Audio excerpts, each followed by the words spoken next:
विश्वको दोस्रो ठूलो अर्थतन्त्र चीन र पाँचौं ठूलो अर्थतन्त्र भारतको बीचमा रहेको भूपरिवेष्टित हाम्रो देश नेपालले आफ्ना मित्र राष्ट्रका नाकाहरूबाट कहिल्यै सहज रूपमा व्यापार गर्न पाएन, अझ भनौं सकेन। भारतसँग जोडिएका दक्षिणतिरका नाका पूर्वाधारका हिसाबले चीनसँग जोडिएका उत्तरी नाकाको तुलनामा सुविधा सम्पन्न छन्।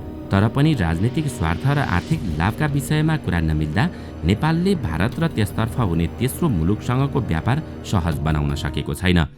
उत्तरी नाकामा भने आजसम्म पनि पूर्वाधारको विकास नै हुन सकेको छैन।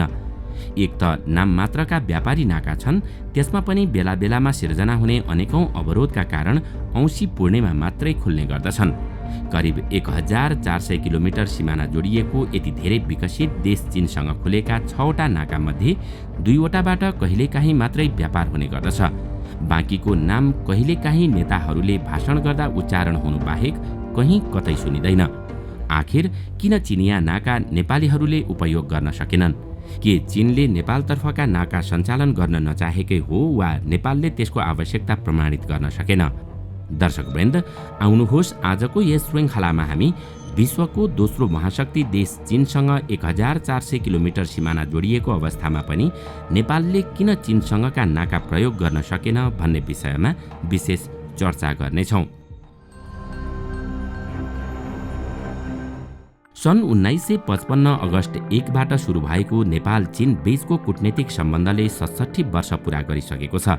6.5 दशक लामो मित्रताको यो अवधिमा चीनले गरेको विकासबाट नेपालले भने स्मरण योग्य कुनै लाभ लिन सकेको छैन। आफ्नो आर्थिक उन्नतिमा निरन्तर अग्रसर कम्युनिस्ट छिमेकीले यति धेरै छलाङ मारिसक्यो, तर पटक पटक तिनै कम्युनिस्टको सिद्धान्त बोकेका नेपाली नेताले सत्ता सम्हाल्दा पनि त्यसबाट हामीले कुनै प्रकारको लाभ भने लिन सकेका छैनौं। अर्को छिमेकी भारत र अमेरिकी प्रतिनिधिहरूको नेपाल आवागमन बाक्लिएसँगै राजनैतिक रूपमा चिनिया चासो र भ्रमण भने बढेको छ। नेपालका दुई छिमेकीसँगको व्यापारमा भारतको तुलनामा चीनको योगदान निकै कम छ। भारतले व्यापारको 66% हिस्सा ओगट्दा चीनले 14% हिस्सा बल्ल तल्ल ओगटेको छ। नेपालको व्यापार प्राय भारत केन्द्रित छ। तर 2072 सालमा जब भारतले नाकाबन्दी लगायो, तत्कालीन केपी ओली नेतृत्वको सरकारले चीनसँग व्यापार तथा पारवहन सन्धि गरेर व्यापार वृद्धि गर्ने नीति लिएको थियो। 2072 को भूकम्प, भारतले गरेको नाकाबन्दी लगायतका कारणपछि चीनसँग नेपालको आर्थिक सम्बन्ध विस्तार गर्ने प्रयासलाई प्राथमिकता पनि दिइएको थियो। तर त्यसले यथार्थमा कुनै नतिजा दिन सकेन। झन् पछिल्लो 8 वर्षदेखि निरन्तर चीनसँगको व्यापारमा अनेकौं अवरोध देखिँदै आएका छन्। आफ्नो पहिलो नेपाल भ्रमणमा चिनिया राष्ट्रपति सी जिनपिङले हिमालय वारिपारीको बहुआयामिक कनेक्टिभिटी सञ्जाल निर्माणमा जोड दिएका थिए। उनको यो भ्रमणमा नेपाली पक्षले सबैभन्दा बढी आशा राखेको पनि सम्पर्क सञ्जालका पूर्वाधारहरूको निर्माणमै हो। चिनिया राष्ट्रपतिको नेपाल भ्रमणपछि उत्तरतर्फका ढोका थप उग्रिने विश्वास धेरैले गरेका थिए, तर अपेक्षा अनुरूप कुनै पनि काम भएनन्। भौगोलिक कठिनाई र पूर्वाधारको अभावका कारण नेपाल र चीन बीचको व्यापार सहज रूपमा हुन सकेको छैन। दुई देश बीच 1414 किलोमिटर लामो सीमारेखा जोडिएको छ, तर अहिलेसम्म सञ्चालनमा आएका 6वटा नाकामा पनि द्विपक्षीय व्यापार भने 2वटा नाकाबाट मात्रै हुने गरेको छ। रसुवागढी र तातोपानी नाकाको स्तरोन्नति सहित थप 4 नाका हुम्लाको यारी, मुस्ताङको कोर्ला, सङ्खुवा सभाको किमानथाङका र ताप्लेजुङको ओलानचुङ्गोला नाकाबाट दुई देश बीचको व्यापार विस्तारमा यो भ्रमणले ठोस बल पुर्याउने आशा गरिएको थियो, तर त्यसमा पनि कुनै प्रगति हुन सकेको छैन। नेपाल चीनका नाकाबाट किन सहज रूपमा व्यापार हुन सकेनन् भन्ने जान्नुभन्दा पहिले खुलेका 6वटा नाकाकै बारेमा चर्चा गरौँ। कोदारी तातोपानी नाका। सन् 1950 को दशकमा तिब्बतलाई चीनले आफ्नो अधीनमा लिएपछि अन्तर्देशीय सिमानामा कडाई गरियो। त्यसपछि सन् 1962 मा भारत चीन युद्ध भएपछि भारत भएर लासा जाने नाका पूर्ण रूपमा बन्द भयो। त्यति बेला सन् 1963 देखि 67 सम्म कोदारी राजमार्ग निर्माण गरी नेपाल र चीन बीच सडक सञ्जालले जोडियो। 115 किलोमिटर लामो यो सडक अरनिको राजमार्गका नामले परिचित भयो। यो राजमार्गलाई मितेरी पुलसँग जोडेपछि त्यो अहिलेसम्मकै पहिलो र ठूलो नाका बन्न पुग्यो। 2025 सालदेखि आधिकारिक रूपमा सञ्चालनमा आएको चीनको तिब्बत जाङ्गमु र नेपालतर्फको सिन्धुपाल्चोकको कोदारी तातोपानी नाका 2072 सालमा आएको विनाशकारी भूकम्प अघिसम्म नेपाल चीन बीच दुई देशीय व्यापारको एकमात्र बिन्दु थियो। समुद्री सतहबाट 2515 मिटर उचाइमा रहेको यो नाका विभिन्न समयमा प्राकृतिक प्रकोपका कारण अवरुद्ध हुने गरेको छ। भूकम्पका कारण रोकिएको व्यापार कोभिडका कारण लामो समयदेखि प्रभावित भयो। करिब 8 वर्षपछि 2080 सालमा आएर पुनः सञ्चालनमा आएको छ भने वैशाख 18 गतेबाट चीनतर्फ केही सामान समेत निर्यात हुन थालेका छन्। नेपालको उत्तरतर्फको 2 देशीय व्यापारका लागि यो नै एकमात्र र अन्तर्राष्ट्रिय नाका हो। आर्थिक वर्ष 2076-77 को 2 महिनामा यो नाका भएर 29 करोड 90 लाख 90 हजारको वस्तु आयात भए पनि निर्यात भने शून्य थियो। चीनतर्फ नाकाको पूर्वाधार राम्रै रहे पनि नेपालतर्फ भन्सार सुरक्षा पोस्ट, सुक्खा बन्दरगाह, क्वारेन्टाइन र सडक जस्ता पूर्वाधार कमजोर हुँदा नाकाको प्रभावकारिता कमजोर बन्न पुगेको हो। रसुवागढी नाका चीनको तिब्बत जिलोङ र नेपालको रसुवागढी जोड्ने यो नाका 2071 मङ्सिरबाट औपचारिक रूपमा सञ्चालनमा आएको हो। भूकम्पले तातोपानी नाका बन्द भएपछि यो नाकाको महत्त्व बढेको थियो। 2072 को भूकम्प लगत्तै देश भारतीय नाकाबन्दीको चपेटामा परेपछि नेपाल चीन 2 देशीय अन्तर्राष्ट्रिय नाकाका रूपमा 2073बाट यो नाका सञ्चालनमा आएको थियो। चीनको केरुङबाट 25 किलोमिटर दक्षिणमा रहेको यो नाका समुद्री सतहबाट 1850 मिटरको उचाइमा छ। 1912 सालमा पत्ता लागेको रसुवागढी नाका भारतले नाकाबन्दी गरेसँगै यो नेपाल चीन बीचको प्रमुख नाका हुन सक्ने विश्वास गरिएको थियो। तर दुवै देशको व्यवस्थाका कारण यसले सोचे अनुरूप गति लिन सकेको छैन। आवश्यक पूर्वाधार र सडक मार्ग समेत स्तरीय नभएका कारण चीनसँगको व्यापारमा निकै सम्भावना बोकेको यो नाका सुनसान छ। चिनिया भागतर्फ एकीकृत भन्सार तथा अन्य पूर्वाधार सबल रहे पनि नेपालतर्फ भन्सार कार्यालय, बन्दरगाह, सडक र सुरक्षा पोस्टको अवस्था दयनीय छ। नेपाल चीन जोड्ने दोस्रो ठूलो नाका भए पनि यहाँबाट हुने व्यापार भने निकै नगण्य छ। यो नाका जोड्न नेपालले गल्छी मैलिङ 82 किलोमिटर लामो सडकको मर्मत कार्य भने केही समय पहिले सुरु गरेको थियो। आर्थिक वर्ष 2075-76 मा यो नाका भएर 40 अर्ब 83 करोड भन्दा धेरै वस्तु आयात र 1 अर्ब 20 करोडको निर्यात भएको थियो। तर त्यसपछि यो नाकाले गति लिन सकेको छैन। यारी नाका हुम्ला समुद्री सतहबाट 3640 मिटर उचाइमा रहेको हुम्लाको यारी नाका नेपाल चीन जनस्तरमा जोडिएको नाका हो। तर यो नाका 2 देशबीचको केन्द्रीय व्यापारसँग जोडिन भने सकेको छैन। यसलाई पनि प्रमुख व्यापारिक नाकाका रूपमा विकास गर्ने चर्चा नेता तथा 2 देशको प्रशासन बीच हुने गरे पनि त्यस अनुरूप कुनै काम भने अघि बढ्न सकेको छैन। हुम्लाका स्थानीयवासी दैनिक उपभोगका खाद्यान्न तथा निर्माण सामग्रीका लागि चिनिया बजार ताक्लाकोटसम्म पुग्ने गरेका छन्। ताक्लाकोटबाट सीमा नाका यारीसम्म चीनले सडक निर्माण गरेको भए पनि त्यहाँबाट यता नेपाली भूमि सडक सञ्जालसँग जोडिएको छैन। कोरला नाका मुस्ताङ समुद्री सतहबाट यो नाका 4620 मिटर उचाइमा अवस्थित छ। यसलाई नेपाल र चीनले अन्तर्राष्ट्रिय नाकाका रूपमा विकास गर्न चाहे पनि औपचारिक रूपमा द्विपक्षीय व्यापार हुन सकेको छैन। स्थानीयवासीहरूले दुवै देशको नजिकका बजारसम्म पुगेर खुद्रा किनमेल गर्ने गरेका छन्।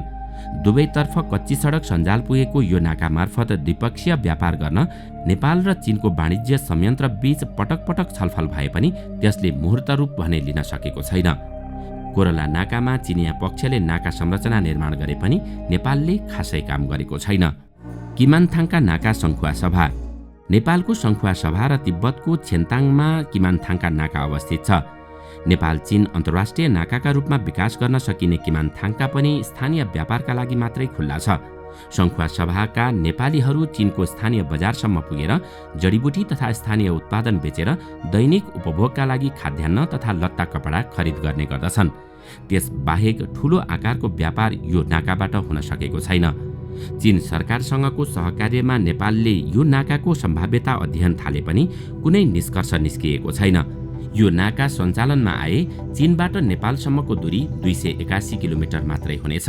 ओलानचुङ्गोला नाका ताप्लेजुङ पूर्वी नेपाल र चीन जोड्ने यो नाका चीनको तिब्बत रियु र नेपालको ताप्लेजुङ जिल्लामा पर्छ।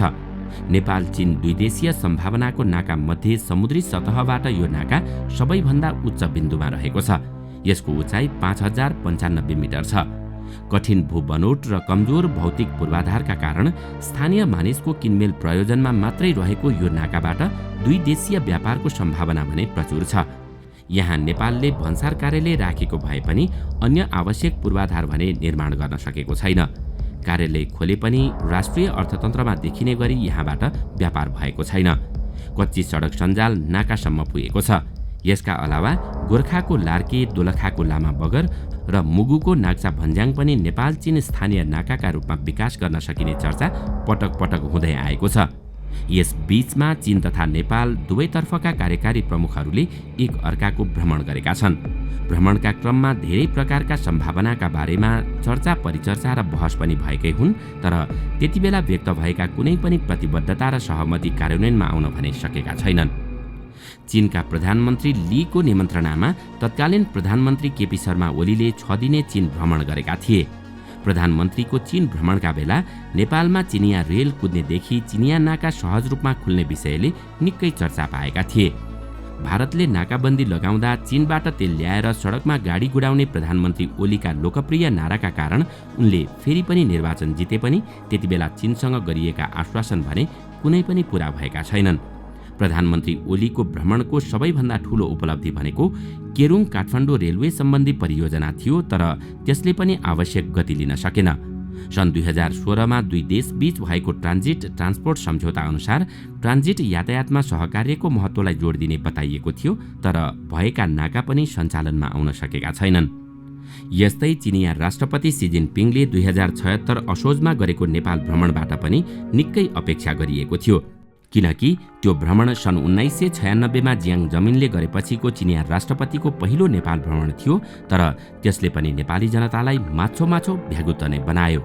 त्यतिबेला पनि प्रधानमन्त्री ओली र राष्ट्रपति जिनपिङको उपस्थितिमा गरिएका 1.5 दर्जन जति समझदारी र सम्झौतामा मुख्य रूपमा हिमालवारी पूर्वाधार जोड्ने चीनको प्रस्तावलाई प्राथमिकता दिइएको थियो। त्यसमध्ये सबैभन्दा महत्त्वपूर्ण र चर्चा पाएको चाहिँ नेपाल चीन सीमापार रेलवे परियोजना थियो, तर अहिलेसम्म पनि त्यसले गति लिन सकेको छैन। हिमालय पार बहुआयामिक कनेक्टिभिटी सञ्जाल निर्माण गर्न दुवै पक्षले 2076 असोज 26मा समझदारी पत्रमा हस्ताक्षर गरेका थिए, तर अहिले नाकाको स्थिति समझदारी पत्रमा हस्ताक्षर गर्दाको अवस्था भन्दा पनि खराब छ। 2072 सालमा पनि केपी शर्मा ओली प्रधानमन्त्रीका रूपमा चीनमा भ्रमणमा जाँदा नेपाल चीन बीचका नाका व्यवस्थित बनाउने चर्चा धेरै चलेको थियो। नेपाल तीनतिरबाट भारतले घेरेको र उत्तरतर्फ मात्र चीनको सीमा पर्ने भूपरिवेष्टित मुलुक हो। तर दुःखको कुरा त के हो भने यस्तो संवेदनशील विषयमा न राणाकाल र पञ्चायतकालका शासकहरू नै गम्भीर भए, न त त्यसपछिका आफूलाई प्रजातान्त्रिक बताउने दलहरूले नै चीनसँगको व्यापार मजबुत बनाउनेतर्फ गम्भीर भए। अझ अचम्मको कुरा त के हो भने आवरणमा नेपालका कम्युनिस्ट पार्टीहरू र चिनिया कम्युनिस्ट पार्टी बीचको सम्बन्ध मजबुत जस्तो देखिए पनि दीर्घकालीन रूपमा विश्वासिलो सम्बन्धबारे चीन आफै सन्तुष्ट भएको देखिँदैन, किनकि नेपालमा पटक पटक कम्युनिस्टहरू सत्तामा भएका बेला गरिएका कुनै पनि सम्झौता कार्यान्वयनमा आउन सकेका छैनन्। अर्को कुरा, चीनकै कम्युनिस्ट नेता माओ त्से-तुङको अनुयायी नेपाल कम्युनिस्ट पार्टी माओवादीको नेतृत्वमा पुष्पकमल दाहाल प्रचण्ड तेस्रो पटक प्रधानमन्त्री भइसक्दा पनि चीनसँगको व्यापारिक अवस्थामा कुनै सुधार आउन नसक्नु भनेको नेपाललाई चीनको प्राथमिकतामा पार्न नसक्नु बाहेक अर्को केही हुन सक्दैन। दर्शकवृन्द, आजको श्रृङ्खला तपाईलाई कस्तो लाग्यो हामीलाई कमेन्टमा अवश्य बताउनुहोला। साथै आजको श्रृङ्खला तपाईलाई राम्रो लाग्यो भने लाइक तथा सेयर गरी हाम्रो च्यानललाई सब्स्क्राइब गर्न नभुल्नुहोला र साथमा रहेको बेल आइकन पनि थिच्नुहोस्, ताकि हामीले अपलोड गर्ने नयाँ भिडियोको जानकारी सबैभन्दा पहिला तपाईलाई प्राप्त होस्। आजका लागि यति नै। अर्को भिडियोमा अझै रोचक तथ्य लिएर आउने नै छौँ। तबसम्मको लागि बिदा दिनुहोस्। नमस्कार।